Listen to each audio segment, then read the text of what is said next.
Praise the Lord. ക്രിസ്തുവിൽ പ്രിയ സഹോദരങ്ങളെ, ഈ പുതിയ ദിവസത്തിനായി നമുക്ക് ദൈവത്തിന് നന്ദി പറയാം. ഈ പുതിയ ദിവസം ദൈവത്തോട് ചേർന്ന് നടപ്പാനും നമ്മുടെ ജീവിതത്തെ ക്രമപ്പെടുത്തുവാനും വ്യസനത്തിനുള്ള മാർഗം നമ്മളിൽ ഉണ്ടോ എന്ന് നോക്കി ശാശ്വത മാർഗത്തിൽ നടപ്പാനൊക്കെ ദൈവം നമ്മെ ഓരോരുത്തരെയും സഹായിക്കട്ടെ. ദൈവത്തിന് മാറ്റമില്ലാത്ത വചനമാണ് ഒരു വ്യക്തിയെ യഥാസ്ഥാനപ്പെടുത്തുന്നത്, മനസ്സ് പുതുക്കി പാപ വഴികളെ വിട്ടുതിരിയുവാനായിട്ട് ഒരു വ്യക്തിയെ സഹായിക്കുന്നതും കൃത്യതയോടുകൂടി തൻ്റെ ജീവിതത്തെ ക്രമപ്പെടുത്തുവാനൊക്കെ സഹായിക്കുന്നത് ദൈവത്തിൻ്റെ മാറ്റമില്ലാത്ത വചനമാണ്. കാരണം ദൈവവചനം സ്വർഗത്തിൽ സ്ഥിരമായിരിക്കുന്നതാണ്. ദൈവത്തിൻ്റെ വചനത്തിൽ കൂടിയാണ് ദൈവത്തിൻ്റെ പരിശുദ്ധാത്മാവ് ഒരു വ്യക്തിയെ നയിക്കുന്നത്.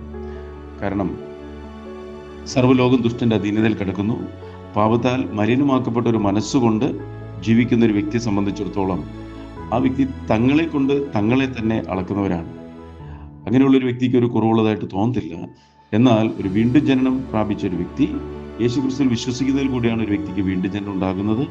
വീണ്ടും ജനനം പ്രാപിച്ചൊരു വ്യക്തിയെ അവനിൽ വന്ന പരിശുദ്ധാത്മാവ് ദൈവവചനത്തിൽ കൂടിയാണ് ഓരോ ദിവസവും വഴി നടത്തുന്നത്. അത് മനസ്സ് പുതുക്കുവാനായിട്ട് ആ വ്യക്തിയെ സഹായിക്കുന്നു, പാപവഴികളെ വിട്ടുതിരിയാൻ സഹായിക്കുന്നു, നിലനിൽക്കുന്നതും നശിച്ചു പോകാത്തതും നിത്യമായതിന് പിൻപറ്റി നിലനിൽക്കുന്ന നിത്യ തേജസ്സിലാക്കി ജീവിക്കാനായിട്ട് സഹായിക്കുകയാണ് ചെയ്യുന്നത്. ഇന്നത്തെ ചിന്തയ്ക്കായിട്ട് യൂദ എഴുതിയ ലേഖനം അതിൻ്റെ 1-ാം അധ്യായം 24-25 വാക്യങ്ങൾ. അവിടെ ഇങ്ങനെ പറയുന്നു: വീഴാതെ വണ്ണം നിങ്ങളെ സൂക്ഷിച്ച് തൻ്റെ മഹിമാ സന്നിധിയിൽ കളങ്കമില്ലാത്തവരായി ആനന്ദത്തോടെ നിർത്തുവാൻ ശക്തിയുള്ളവന് നമ്മുടെ കർത്താവായ യേശുക്രിസ്തു മുഖാന്തരം നമ്മുടെ രക്ഷിതാവായ ഏക ദൈവത്തിന് തന്നെ സർവകാലത്തിനു മുമ്പും ഇപ്പോഴും സദാകാലത്തോളവും തേജസ്സും മഹിമയും ബലവും അധികാരവും ഉണ്ടാകുമാറാകട്ടെ. ആമേൻ. യൂദ എന്ന് പറയുന്നത് യേശുവിൻ്റെ സഹോദരനാണ് എന്ന് ഈ ലേഖനത്തിൽ ഉള്ള കാര്യങ്ങൾ പറയുമ്പോൾ ഞാൻ പറയാറുണ്ട്. അതുപോലെ യാക്കോബ് എന്ന് പറയുന്നതും യേശുവിൻ്റെ സഹോദരനാണ്. ദൈവവചനത്തിൽ അത് വ്യക്തമായിട്ട് നമുക്ക് കാണാനായിട്ട് സാധിക്കും. അപ്പോൾ യൂദയുടെ ലേഖനത്തിൽ പറയുകയാണ്, വീഴാതെ വണ്ണം നിങ്ങളെ സൂക്ഷിച്ച്. അപ്പോൾ ദൈവത്തിൻ്റെ ഏറ്റവും വലിയൊരു വാഗ്ദത്തമാണ് നമ്മെ കൈവിടത്തില്ല, ഉപേക്ഷിക്കത്തില്ല, ലോകാവസാനത്തോളം എല്ലാ നാളും നിങ്ങളോട് കൂടെ ഉണ്ട് എന്നുള്ളതൊക്കെ. അതെന്തിനു വേണ്ടിയിട്ടാണെന്ന് വെച്ചാൽ നമ്മൾ നല്ല പ്രവൃത്തി ആരംഭിച്ച കർത്താവ് ക്രിസ്തുയേശുവിൻ്റെ നാളോളം അതിനെ തികയ്ക്കണം. കാരണം സർവ്വലോക ദുഷ്ടൻ്റെ അധീനതയിലാണ് കിടക്കുന്നത്. ഏത് വിധേനയും ദൈവവചനം അനുസരിക്കുന്നവരെ തെറ്റിക്കുവാൻ വേണ്ടി പിശാച് പലവിധമായിട്ടുള്ള തന്ത്രങ്ങളൊക്കെ മെനയുമ്പോൾ ദൈവത്തിൻ്റെ ആത്മാവിനാൽ നയിക്കപ്പെടുന്ന ഒരു വ്യക്തിയെ ദൈവമാണ് കരുതി നടത്തി പരിപാലിക്കുന്നത്. അതുകൊണ്ട് ഇവിടെ പറയണം, വീഴാതെ വണ്ണം നിങ്ങളെ സൂക്ഷിച്ച് എന്ന് പറഞ്ഞാൽ പിശാചിൻ്റെ കയ്യിലൊന്നും അകപ്പെടാതെ കാത്ത് പാപത്തിൻ്റെ പ്രമാണങ്ങളിൽ അല്ലെങ്കിൽ നൈമിഷിക സുഖങ്ങളിൽ തിന്നുക, കുടിക്കുക, ആനന്ദിക്കുക എന്ന് പറയുന്ന ലോകത്തിൻ്റെ ഭോഗതൃപ്തിയിലൊന്നും പെട്ടുപോകാതെ മുന്നോട്ട് പോകുവാനും വീഴാതെ നമ്മളെ സൂക്ഷിച്ച് തൻ്റെ മഹിമാ സന്നിധിയിൽ എന്ന് പറഞ്ഞാൽ നമ്മൾ വീഴാതെ സൂക്ഷിക്കുന്നത് തേജസ്സുള്ള കർത്താവിൻ്റെ സന്നിധിയിൽ നമ്മൾ നിർത്താൻ വേണ്ടിയിട്ടാണ്. വെളിപ്പാട് പുസ്തകം 22-ാം അധ്യായത്തിൻ്റെ 4-ാം വാക്യത്തിൽ നമുക്ക് ഇങ്ങനെ കാണാനായിട്ട് പറ്റും: അവർ അവൻ്റെ മുഖം കാണും. തേജസ്സുള്ള കർത്താവിനെ തേജസ്സിൽ കാണുന്ന ഒരു അനുഭവത്തിലേക്കാണ് ഇന്ന് ദൈവത്തിൻ്റെ പരിശുദ്ധാത്മാവ് ഓരോ വ്യക്തിയെയും ദൈവവചനത്തിൽ കൂടി വഴി നടത്തുന്നത്. അങ്ങനെ നടത്തുന്ന കാലയളവിൽ കഷ്ടങ്ങളും പ്രയാസങ്ങളൊക്കെ ഉണ്ടെങ്കിലും ദൈവവചനം പറയുന്ന പോലെ കഷ്ടത സഹിഷ്ണുതയെയും സഹിഷ്ണുത സിദ്ധതയെയും സിദ്ധത പ്രത്യാശയും ഉളവാക്കുന്നു അറിഞ്ഞ് കഷ്ടങ്ങളിലും സന്തോഷിക്കുന്നു. പ്രത്യാശ എന്ന് പറഞ്ഞാൽ നമ്മൾ ഈ ശരീരത്തിൻ്റെ വീണ്ടെടുപ്പാകുന്ന തേജസ്സിനായിട്ട് കർത്താവ് നമ്മളെ ഒരുക്കുന്നു എന്നുള്ളതാണ്. കാരണം തേജസ്സുള്ള കർത്താവിനെ തേജസ്സിൽ കാണാനായിട്ട് ദൈവവചനത്തിൻ്റെ അനുസരണത്തിൽ കൂടിയുള്ള ഒരു വിശുദ്ധ ജീവിതം മാത്രമേ അതിനായിട്ട് നമ്മളെ സഹായിക്കത്തുള്ളൂ. അപ്പോൾ അതുകൊണ്ട് ഇവിടെ പറയാണ്, വീഴാതെ വണ്ണം നിങ്ങളെ സൂക്ഷിച്ച് തൻ്റെ മഹിമാ സന്നിധിയിൽ, മഹിമയുള്ള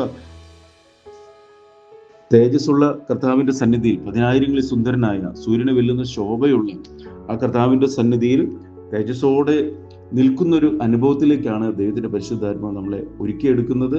ആ കാലയളവിൽ വീണു പോകാതെ ദൈവം നമ്മളെ സൂക്ഷിക്കുമെന്ന് നമ്മൾക്ക് ഉറപ്പ് നൽകുകയാണ്. ഇവിടെ പറയണം, വീഴാതെ വണ്ണം നിങ്ങളെ സൂക്ഷിച്ച് തൻ്റെ മഹിമാ സന്നിധിയിൽ.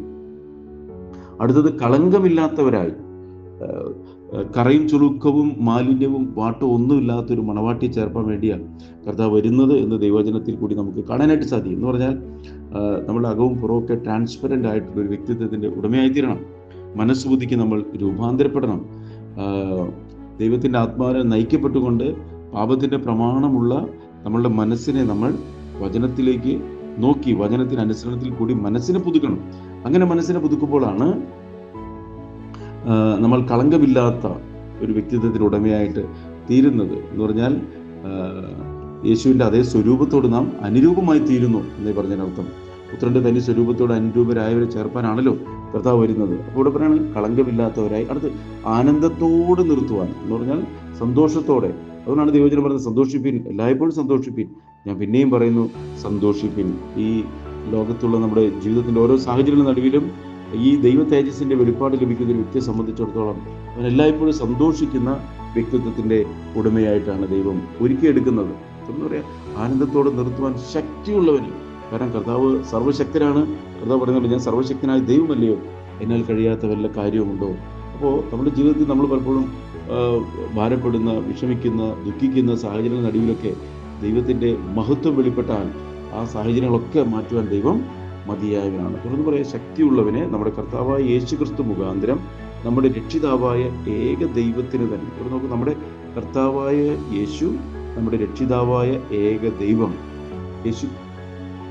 യേശു ക്രിസ്തു കർത്താവാണ്, നമ്മുടെ രക്ഷിതാവായ ഏക ദൈവം. എന്ന് പറഞ്ഞാൽ പാപത്തിൻ്റെ ശിക്ഷയായ മരണത്തിൽ നിന്നും നമ്മെ വിടുവിക്കുവാനായിട്ട് ദൈവം മനുഷ്യനായി ഭൂമിയിൽ അവതരിച്ചു എന്ന് പറഞ്ഞാൽ ഇവിടെ പറയണം. അതുകൊണ്ടാണ് നമ്മുടെ കർത്താവായ യേശു ക്രിസ്തു മുഖാന്തരം നമ്മുടെ രക്ഷിതാവായ ഏക ദൈവത്തിന്. ദൈവം ഏകനാണ്, എന്നാൽ മാനവരാശിയെ പാപത്തിൻ്റെ ശിക്ഷയിൽ നിന്ന് വിടുവിക്കുവാനുള്ള ദൈവത്തിൻ്റെ ഒരു വലിയ പദ്ധതിയാണ് തൻ്റെ ഏകജാതനായ പുത്രനെ ലോകത്തിലേക്ക് അയച്ചു എന്നുള്ളത്. അപ്പോൾ ഇവിടെ പറയാണ് നമ്മുടെ രക്ഷിതാവായ ഏക ദൈവത്തിന് തന്നെ സർവ്വകാലത്തിന് മുമ്പും ഇപ്പോഴും സദാകാലത്തോളവും തേജസ്സും മഹിമയും ബലവും അധികാരവും ഉണ്ടാകുമാറാകട്ടെ. ആമേൻ. അപ്പോൾ കർത്താവിനോട് ചേർന്ന് നടക്കുന്ന ഒരു വ്യക്തിക്ക് ഈ പറയുന്ന ഒരു അനുഭവത്തിൽ ജീവിക്കുവാനും ദൈവത്തിന് മഹത്വം കൊടുക്കുന്ന ഒരു ജീവിതത്തിൻ്റെ ഉടമയായി തീരുവാനും ഈ ഭൂമിയിലെ ക്ഷണികമായ ജീവിതത്തിന് വേണ്ടിയിട്ടല്ല, നിത്യ തേജസ്സിന് വേണ്ടിയിട്ടാണ് ദൈവം നമ്മെ ഓരോരുത്തരെയും വിളിക്കുന്നത് എന്നുള്ളൊരു ബോധ്യത്തിൽ ശിഷ്ടജീവിതം ജീവിക്കാനായിട്ട് ദൈവം നമ്മെ സഹായിക്കും. പ്രാർത്ഥിക്കുക. സർവ്വപിതാവേ, അളവറ്റ കൃപയും കരുണയും സ്നേഹവും ഞങ്ങളുടെ മേൽ പകരുന്ന ദൈവമേ, വീഴാൻ ഞങ്ങളെ സൂക്ഷിച്ച് തൻ്റെ മഹിമാസന്നിധിയിൽ കളങ്കമില്ലാതെ ആനന്ദത്തോടെ നിർത്തുന്ന കർത്താവെ, അങ്ങയുടെ സ്നേഹത്തിനായി ഞങ്ങൾ നന്ദി പറയുന്നു. ദൈവസ്നേഹത്തിൻ്റെ ആഴങ്ങളിലേക്ക് നയിക്കുന്നതിനായി നന്ദി പറയുന്നു കർത്താവ്. ശബ്ദങ്ങളിൽ നിന്ന് ഓരോ മക്കളെയും അങ്ങയുടെ കരങ്ങളിലേക്ക് സമർപ്പിക്കുന്നു. ഓരോ ഭവനങ്ങളും സ്വർഗീയ ഭവനങ്ങളായി തീരാൻ കർത്താവ് സഹായിക്കണം. ദുഷ്ടന്റെ അകപ്പെടാതെ കാക്കണം. ആവശ്യങ്ങളിൽ കരം കൂടിയിരിക്കണം. ദൈവവചനത്തോടുള്ള വലിയ ദാഹത്താൽ എല്ലാവരെയും അങ്ങ് നിറയ്ക്കണമെന്ന് പ്രാർത്ഥിക്കുന്നു. കർത്താവ് ചെയ്യുന്ന കൃപയ്ക്കായി നന്ദി. യേശു ക്രിസ്തു നാമത്തിൽ പ്രാർത്ഥിക്കുന്നു. കൃപ തോന്നി കേൾക്കണം സ്വർഗീയ പിതാവേ. ആമേൻ. God bless U.